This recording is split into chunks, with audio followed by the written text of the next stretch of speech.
When I'm not fighting crime and exposing crooked judges, I moonlight as a stained glass artist who also restores antique lead glass panels dating back to 1905. This is LaPlaya Hotel and Resort in Carmel, California, where I just completed a full restoration, the largest piece I've ever done, nearly 20 square feet for their lobby. I'm going to take people through the process to show how it was done. This is when it first came to the studio with a bunch of cracked pieces and the lead was disintegrating. Here I'm pulling it apart and you can see that the putty had turned mostly to dust, so it was necessary to be completely rebuilt.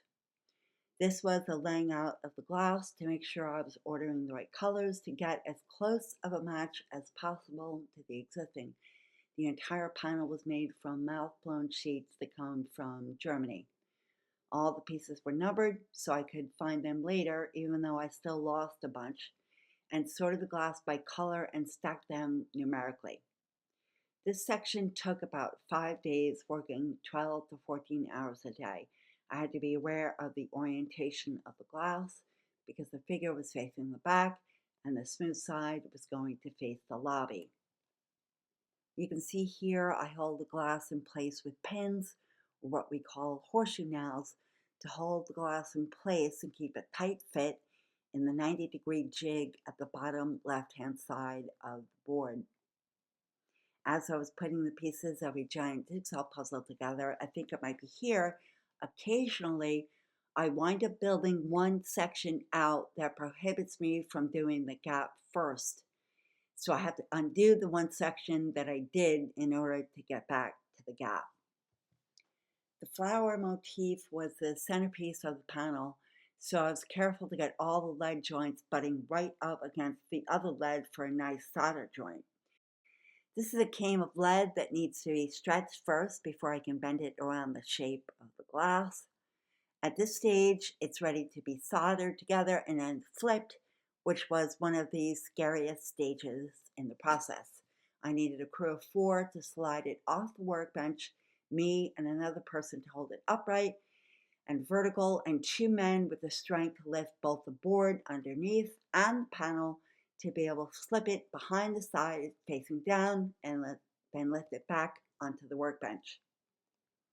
After it had been flipped once, I saw a crack in one of the pieces, which freaked me out for about 3 days.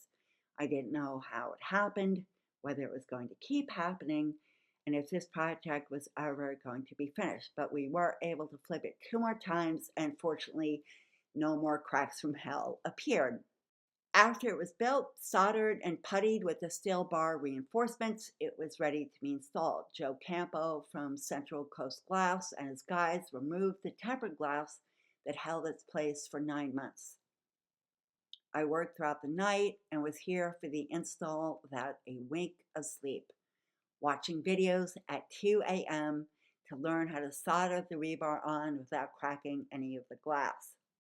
But after all that stress and freaking out, it would be hard to put into words how it affected the people walking by, how I felt, and this was the reaction of nearly everyone that saw it. You did such a good job with recovering our masterpiece here at the property, so we appreciate it. And what's your name? Alan. Alan? Alan at LaPlaya Hotel. Yeah, Teresa. Teresa, nice to meet you, Teresa. You too. It's amazing work. Yeah, thanks. I can't believe I did it, to tell you the truth. You are special. Oh, thank you. Thanks so much.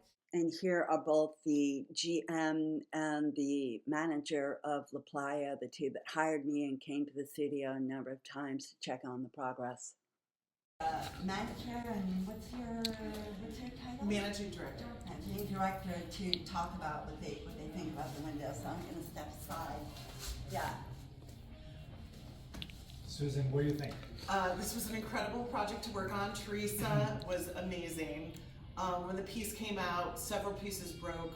It was old glass, historic window, and Teresa got it back to looking probably the way it did back in 1905. It's really just a testament to Teresa's creativity and also the connection that we have to Carmel, to wanting to keep a piece like this vibrant and alive here. think it came on to look even better. Even better than what it looked before. It's gorgeous. Oh, thanks. And these guys were amazing to work with and patient because it took quite a bit of time to match the pieces that were broken. And I had to get the glass from Germany and then New Jersey, and I think it took us like 9 months. 9 months. Yeah. It And did. it was a very long project. Yeah. It was a long project. It was super fun to work on. I've never worked on anything like this before. And I have to say, now that it's up looking at it, I can't tell which glass was replaced. Like, Nope. it all looks authentic and historic and the way it's meant to. It's perfect. 9 months. It's like a child. It was like a boy. Yeah, it's right. It's magnificent. Telling somebody outside, it's like I'm waiting to give birth. You know? It's perfect. Because I haven't seen it with the light behind it. This is the first time. Right. Yes. So it's only been on the workbench, kind of like dormant. Its beauty was dormant, but now. Now it's here. Now it's finally back home. Yeah. It's beautiful. We're really happy to have it back where it belongs. And you should really come to LaPlaya, Carmel, because they have the most beautiful space out on the patio. So I now I can come here again because I haven't wanted to come here for 9 months because it was in pieces. So yeah, you guys want to say anything else? You think? Thank you. That's Thank it. you. No.